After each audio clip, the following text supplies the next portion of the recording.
Dan, we've been friends, particularly the last, I would say 4 or 5 years. Does that sound accurate? Sounds close. Yep. And I know those 4 or 5 years have been the high point of your life, particularly when we left a year and a half ago. Dan, you've been a mentor for me, especially the last couple of years. And not many people know this, but you were part of the founding board, if I'm not mistaken, for the Canyon City Vineyard, which was our sending church. That's correct. Yep. Okay. Yep. In fact, we just had our 24th little anniversary, and Pastor Kirk, who was the founding pastor, came back and preached and helped us with do baptisms. I am 67. Oh, okay. That doesn't seem old to me.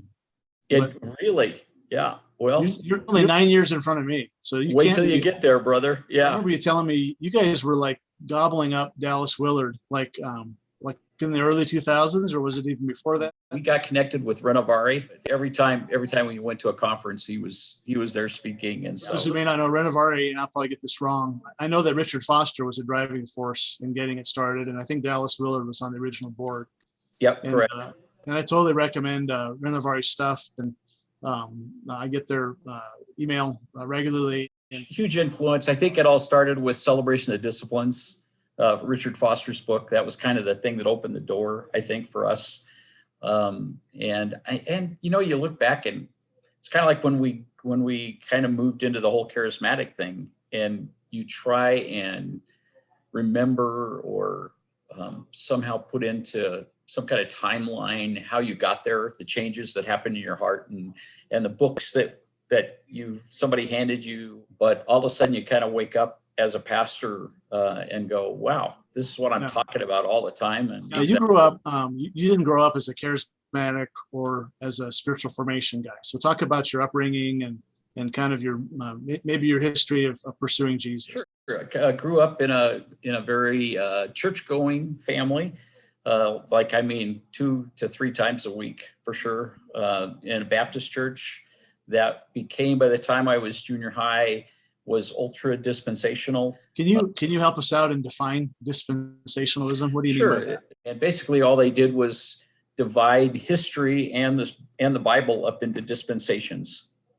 And then you had to figure out, and they had figured out, which dispensation you were living in, and by that you would know which scriptures applied to your dispensation, and so you ended up pretty much just studying the epistles. Yeah, because Paul was the guy.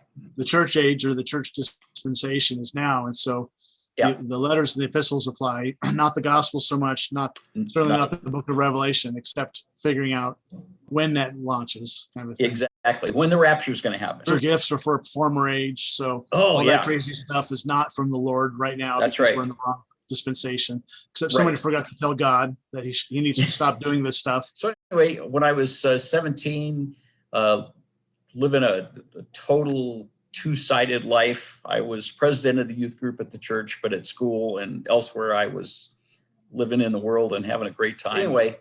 So you got serious for God.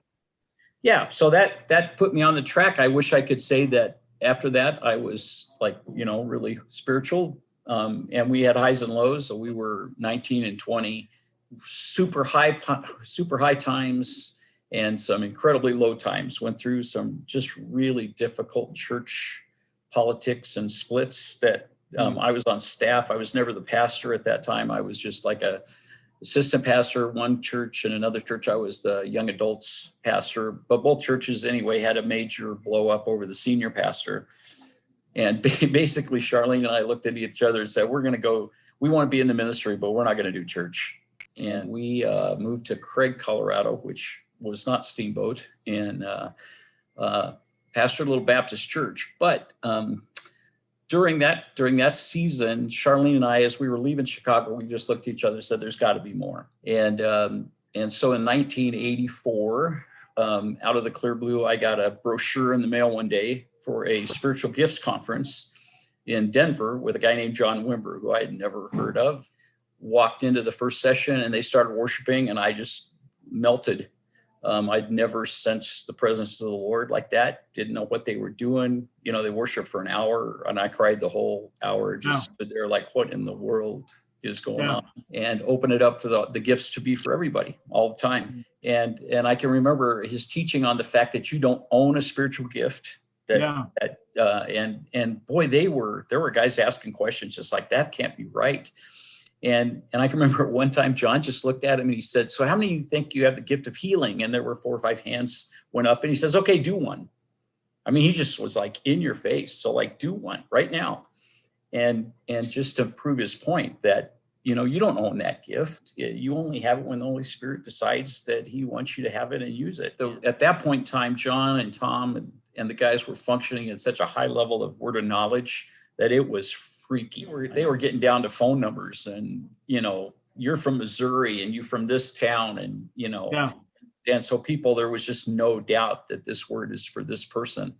And I can remember watching that just going, whoa, okay, this is, so much more personal and profound than anything I had seen in a ministry time thing. It was, and it was so much more. And of course, John's thing too was so quiet. His whole thing about, demons are not hard of hearing.